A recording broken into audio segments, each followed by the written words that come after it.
સુરત પોલીસે મગદલ્લા ખાતે surprise checking હાથ ધર્યું હતું। મકાન માલિક તેમજ ભાડુઆત ચેકિંગ બાબતે મેગા ઓપરેશન હાથ ધરાયું હતું। 3 પોલીસ મથકના 4 જેટલા પીઆઈ, 8 જેટલા પીએસઆઈ તેમજ 50 જેટલા પોલીસ કર્મચારી દ્વારા ટીમો બનાવી અને ચેકિંગ પ્રક્રિયા હાથ ધરાઈ હતી।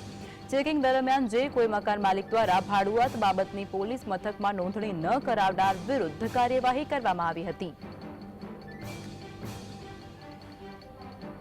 तो आज मुद्दे વધુ વિગતો અમારા સંવાદદાતા સાહિશ ફોનલાઈન પર આપી રહ્યા છે। સાહિશ, સુરતની અંદર ભાડુઆત બાબતે પોલીસ દ્વારા અલગ અલગ ટીમો બનાવવામાં આવી છે અને તપાસ હાથ ધરવામાં આવી રહી છે અને કાર્યવાહી પણ થઈ રહી છે। શું છે સમગ્ર મામલો?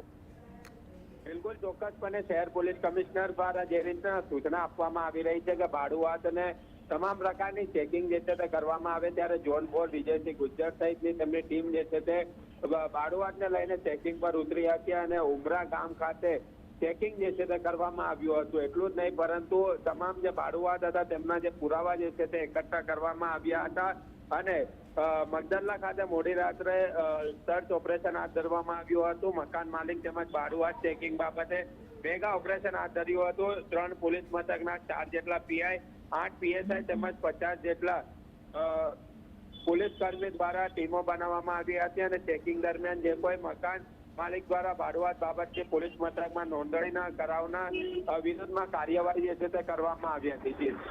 સાહિશ, એવી કઈ કઈ બાબતો છે જેને ધ્યાનમાં રાખી અને પોલીસ દ્વારા આ ચેકિંગ પ્રક્રિયા હાથ ધરવામાં આવી રહી છે?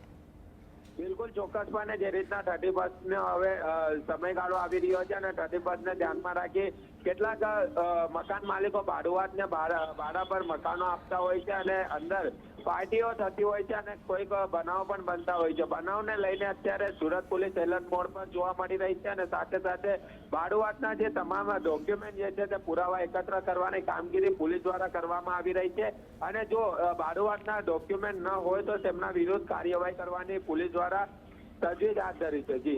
જી સાહિશ, જોડાયા અને જાણકારી આપી તે બદલ આભાર।